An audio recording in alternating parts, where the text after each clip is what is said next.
Bama gang. Cause we always hit the nail on the head. So check this out, my Miami Hurricane fans.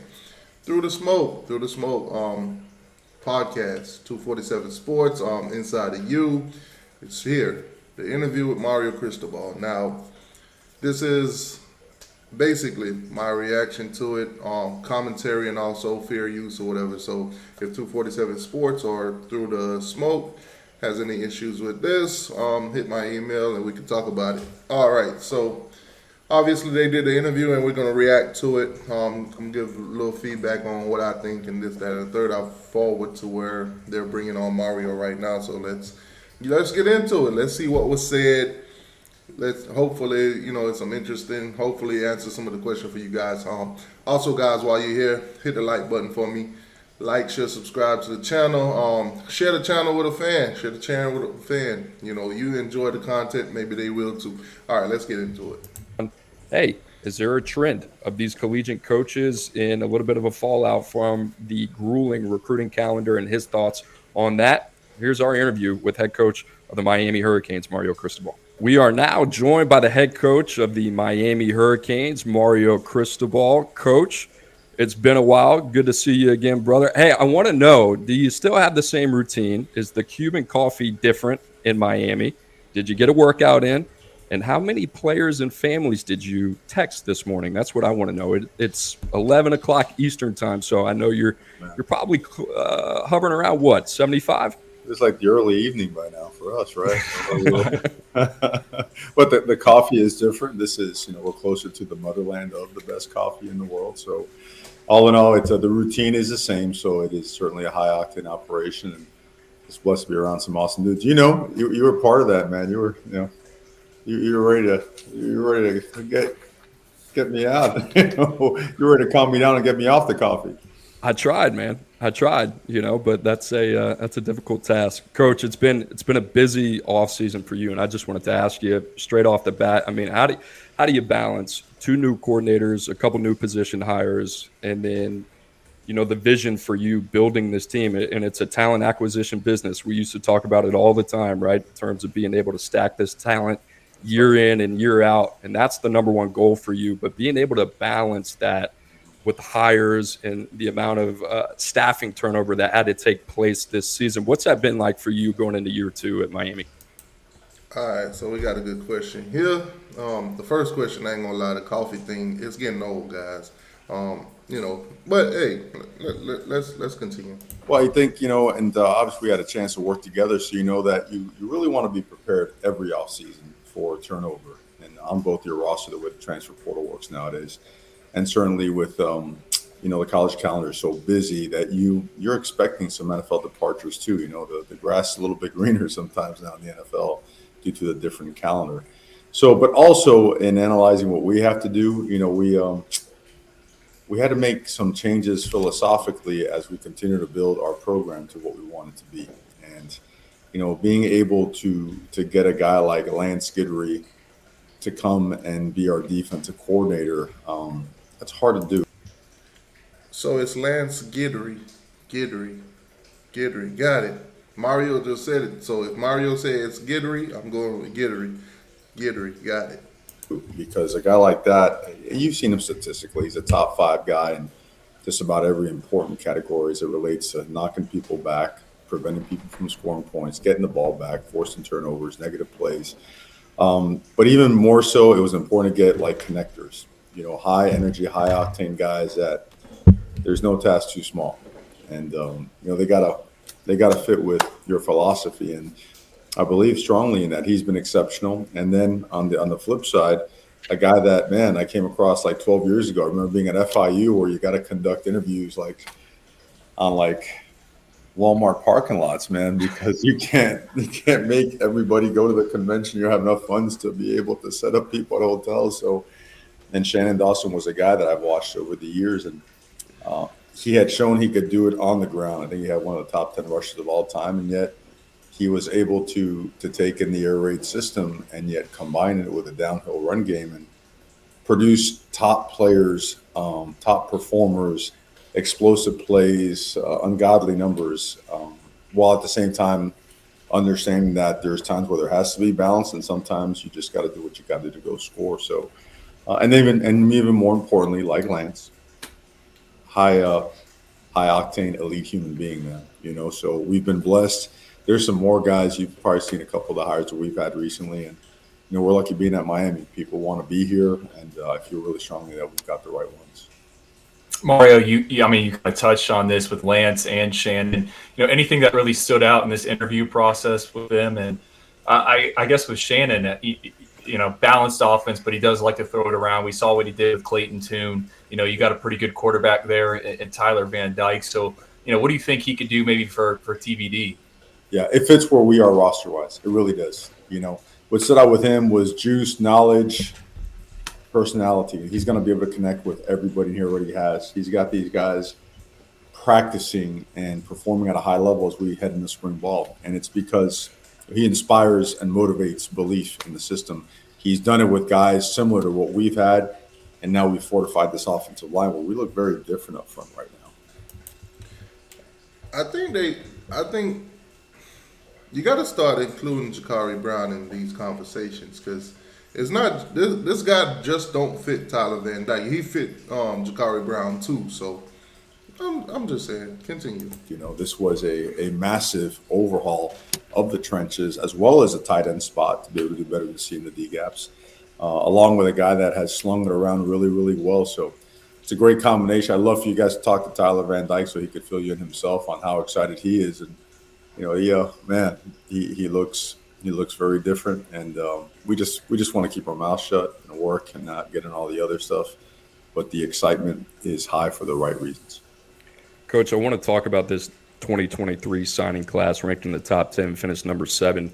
Really talented, a lot of places to start. But I want to start with the quarterback, Emory Williams. I know you and I kind of talked over the offseason, and you hit me up. You said, have you watched this dude? I got to see him work out.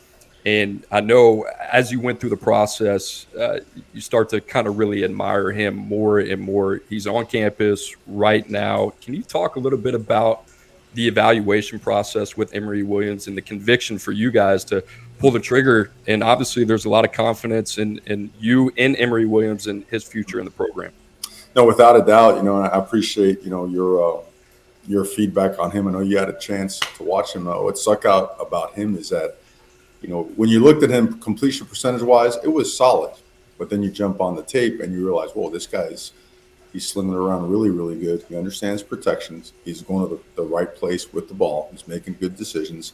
Sometimes his supporting cast can't catch up with him, and you have to take that into account. And his throws aren't bubbles and screens. He's getting the ball down the field, So we had to bring him in, saw his GPA was off the charts, heard all kinds of great things. And when we had camp, it was quite a performance now. And I think he duplicated that at the Elite 11 as well. And his desire, his hunger to just – perfect example. They had a game that was rained out, lightning storm. And all his guys wanted to go home. And that guy kept them in the gym, and made them just go through the entire game, almost had his own practice, right? If they lost the game, man, he was – torn apart like you could never, like you want your competitors to be. In other words, he had all the right stuff. So, brother, he's exactly what we look for in a quarterback. Feedback I've heard on him, like he's a film junkie, get him a whiteboard, loves it. And his highlight tape, if you watch it, he breaks down the play before it happens. I've never seen anything like it. Mario, you keep bringing up the offensive line, rebuilding that. Obviously, the two kind of gems of the class, and it's a really talented and deep class, but it's the offensive lineman, Malagoa, Pancake Honcho, Sampson. What do you see in these two? Do you think they could be on the field in 2023? And I mean, do they compare to some of these other linemen that you've played as freshmen in the past at previous stops there at Oregon and Alabama? All right, guys. So most of y'all that are listening, as you can see on the screen too, Mario basically focused on the 2023 class. So it's not necessarily that he's looking anybody that's already on the roster before these guys came in. So just keep that in mind. Oh yeah, no, they certainly do. They really. I mean, it's called what it is. You can't run plays unless you can block people, man. I mean, there's some beautiful things run up in these playbooks, right? And if those guys up front ain't putting their bodies and hands on people, you might as well take those papers and throw them away. These guys are that. They're long, athletic, explosive. They're here. We still have a couple guys that ain't here yet. Frankie isn't here, Talau, and neither is Tommy Kinsler, which are two monstrosities, a couple human eclipses there. I mean, but these guys are here, as well as Antonio Tripp, and then Javion Cohen is here, as well as Matt Lee. So, and the guys that you mentioned, yeah, they're about as elite a freshman as you can find. They're 6'5.5" plus, up to maybe 6'6.5", teetering on 7. They're both in the 325 to 335 range. Their body fats were really good. They were impressive. They were at 18.4 and 18. I had the paper here. I want to give you the exact details. 18.4 and 18.9. I won't say who was chubbier and who, so we'll get on there about that. But and then their GPS numbers, their ability to retain information, their ability to drill transfer, to actual like reps out there while they're working out doing stuff is really, really impressive. Powerful guys, smart guys. They'll be in the mix, and they're getting great mentorship from older guys like Inez Cooper, who was a gem from last year. Cooper, remember him? All right, Pleasant Grove, Alabama. And Jalen Rivers, and those guys are doing a great job with these young cats.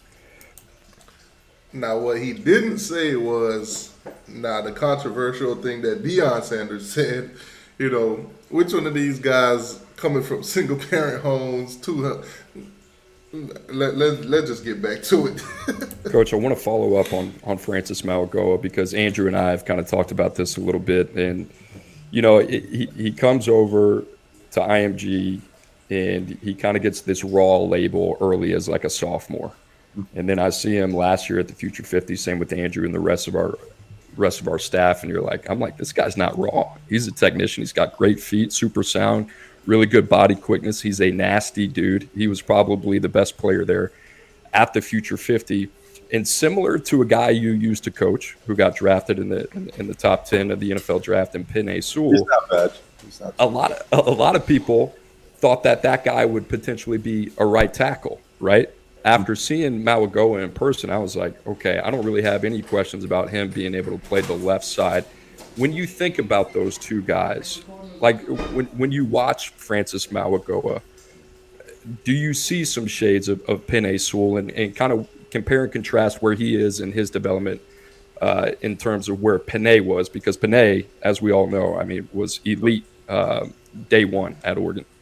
Well, I think both these guys are 5-position guys. We cross-train everybody. It's a pretty unique approach to offensive line development because, like you just mentioned, Coop, he came to us, people saying he's a right tackle.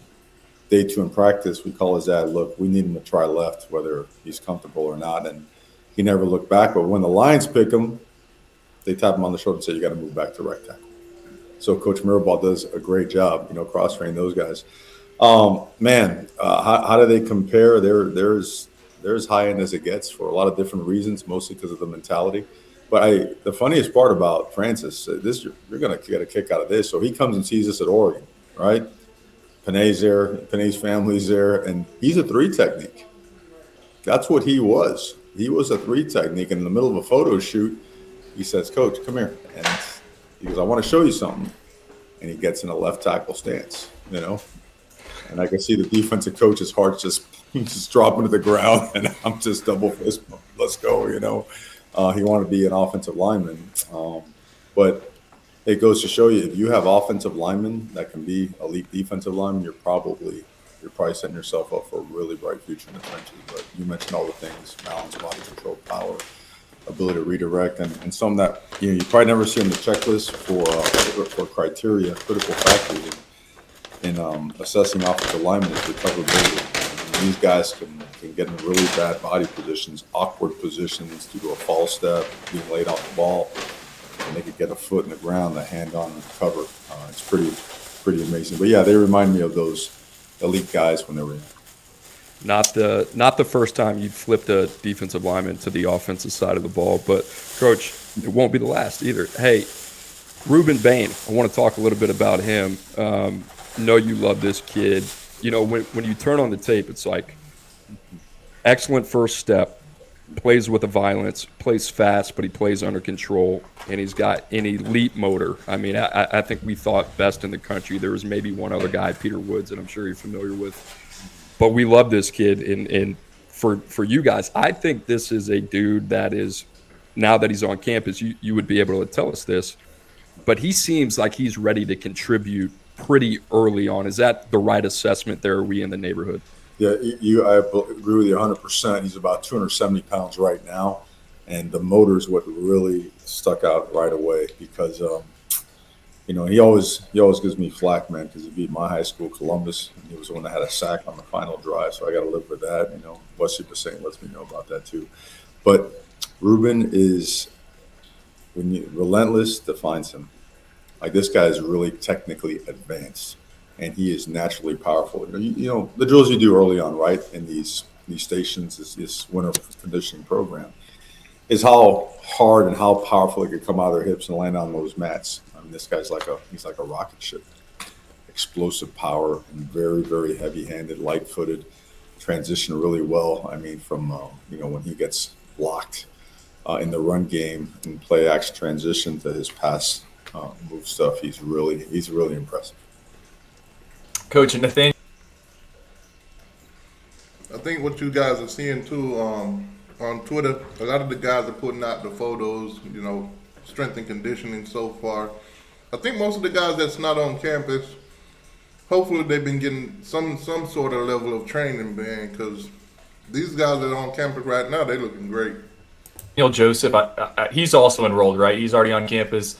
When I watched Houston last year, the guy that you always saw was Tank Dell, the receiver. I think he had 32 touchdowns the past 3 years in that Dawson offense, and he's so similar to Nathaniel Joseph. Like, do you guys see that comp? I mean, are you fired up about him and really kind of the perimeter playmakers you brought in general, Robbie Washington, all those guys?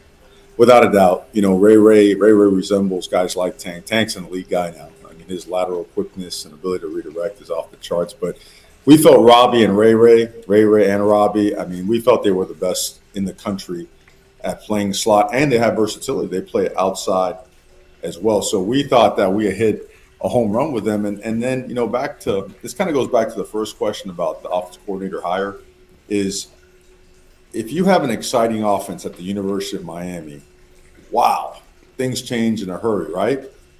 I mean, just go back and throw on tape and Google certain dates and whatnot, what really identified Miami offense. It was explosive.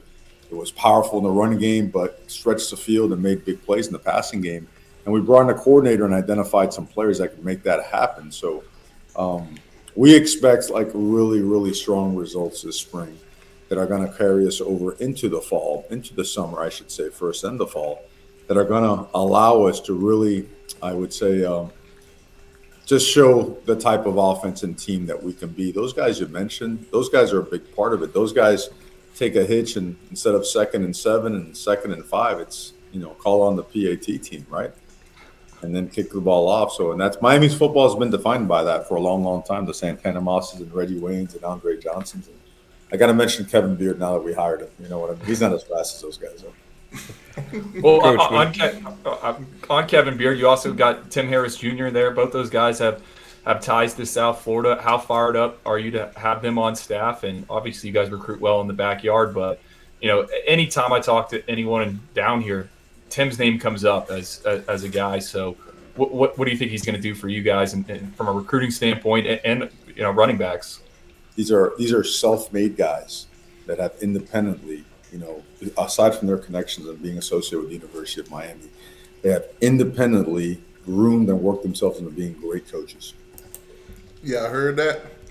So stop. Every time we're looking for coaches, talking about some Ray Lewis or those guys that ain't got no experience coaching or, on a collegiate level or NFL level. Okay. Established. Great mentors, great leaders of men, and this is their dream, a lot like me, so there's some parallels there. And I think it's important that we surround ourselves and our players with people that are like-minded, high-achieving mentalities that will commit themselves and sacrifice all for the betterment of the team.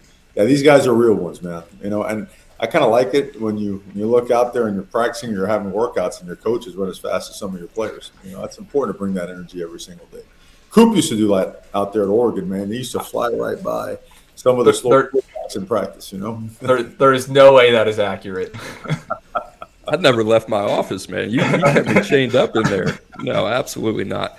Hey, Coach, when we were at Oregon, our philosophy, your philosophy was like, hey, we just got to hoard the big bodies on the West Coast, right? Because they came out of premium. There weren't a lot of them, right? So if you went to California, you went to Arizona, so on and so forth, you would build in an advantage in the trenches.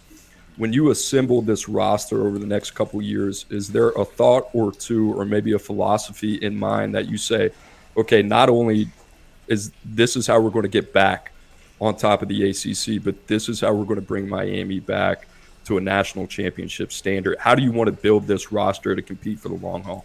Well, I think it's changing a little bit. We're still maybe trying to take a 4 or 5 year cohort of what the transfer portal really ends up being, right?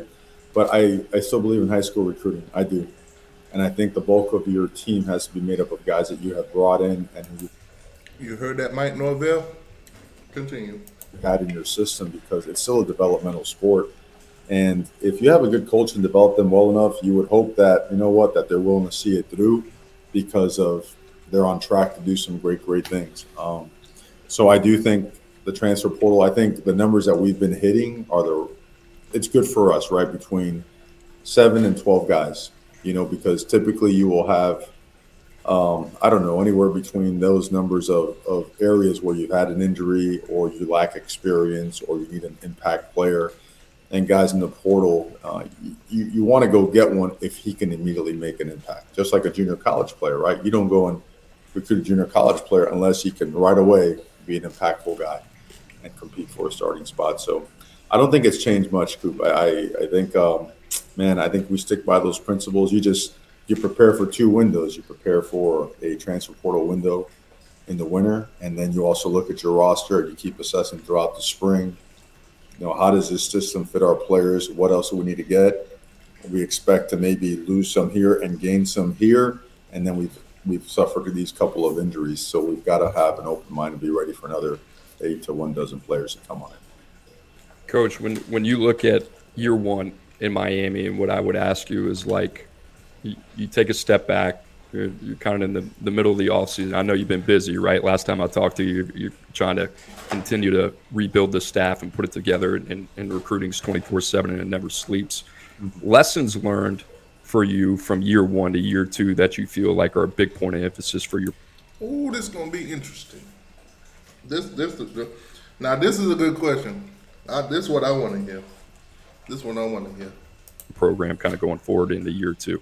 No doubt. Always learning, man. I thought it was interesting. We were when we chose to come to Miami. I was sitting there looking at my wife, and I'm like, we spent the last 10 years either playing in a national title, playing in the playoffs, playing for a conference title, albeit 1 year, and we have to rebuild the program.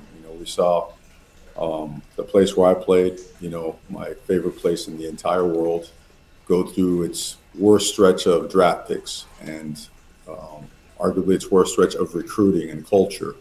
And we knew the challenges that were going to come with it. And it's like, that's okay. That's part of it. There's a reason we've been given this unbelievable privilege and opportunity. Let's not look at the negative things. Let's just go to work and realize, there's going to be some lumps that come with it. And once you're in it, you start realizing, okay, we had a vision, but sometimes along the way, man, you got to still find ways to adapt, because no matter how hard you want a system to work, if you don't have the pieces in place, it's not going to go so well. And then you suffer the reality of having a thin roster or a lack of depth. What do you learn from that? Get it done in the offseason and find some depth, Make sure that you don't put yourself in that situation, because that's part of the hardest thing that you got to overcome. And we went through it, and you got to own it and look at it, assess it, and say, hey, man, you know what? It's ours. Let's own it as an entire organization, starting with myself. And let's just shut our mouths. Let's go work. Let's go get better. Nothing. Don't forget Gaddis. You got to put Gaddis in there. So this season was, I think they should do an episode, Surviving Gaddis. Can affect in any way, shape, or form what's going on here. We're building a championship program, one piece at a time. And when you come on down, check it out, I think you'll feel the vibe right away when you walk in the building. Coach, last question for you, and then we'll get you out of here. I know you're a busy man, but there's been recently, like in the last couple of weeks, it seems kind of more abundantly clear than it has been. A lot of collegiate staffers leaving for opportunities in the NFL. One, why do you think that is? And two, I mean, what is the solution to that in terms of you? Like, I'm sure you don't want to go through this every offseason. You want the continuity of your staff, knowing who's going to be in your building. You know, when these opportunities are here, we know about the NCAA recruiting calendar, and it's 24/7 and it's nonstop. But just your thoughts on that, and maybe where you see that going. I'm on the opposite, and I like it, and I'll say why. I think every elite organization has its like weeding out process, and maybe weeding out is not the right term. I just, to be really good in college football, you've got to be committed to a calendar that is as challenging as it gets, brother. Say goodbye to weddings and parties and birthdays and all that other stuff, and know that the month of June, it is a beast. When I say a beast, I mean it'll. Come on, man, think about it. Satellite camps, 3-month vacation days, unofficial visits, official visits, youth camps. I mean, name it, right? And then you still got to prepare for a certain opponent. So, I just I think it helps you identify and find people that really, really, really want to be in it, because if they can get through that, it's almost like I don't know, like boot camp. You really want guys that are really going to want to be in the trenches going forward, because until they change the calendar, I mean, the work is the work, right? It's got to be done. So, and again, man, I can't imagine the NFL calendar isn't as challenging for the most part, minus the offseason, right? That's the part that I think gets everybody. I love recruiting, and I want to be around people that love recruiting. Coach Saban used to say it all the time, right? Why draft one guy in the first round where you can, if you do it right, recruit yourself, a half dozen. Is that always perfect? No, but I like the people part of it. I love my high school coach, man. I love everything that he taught me, and man, I want to have the same impact that he had on us. I want to have that on our players, and you got to do that through connecting and investing, man. You got to invest time. Hey, getting dudes, man. 24/7, 365. It takes what it takes. You know what I'm saying? Hey, Coach Cristobal, we appreciate you joining us. You are welcome back anytime, my man. It was a lot of fun. Coach, appreciate you. Appreciate you guys, man. Have a great one. We're going to take a quick break. You're listening to the... All right, guys. So, quick interview with Mario. I don't think he said, too much, but he said a lot with a little kind of thing. But anyway, man, get in the comment section. Tell me what you guys think. 247 Sport, Through the Smoke, and Inside of You, T2Y, Big 3 T2Y, Hurricane T2Y. I'm out. Oh.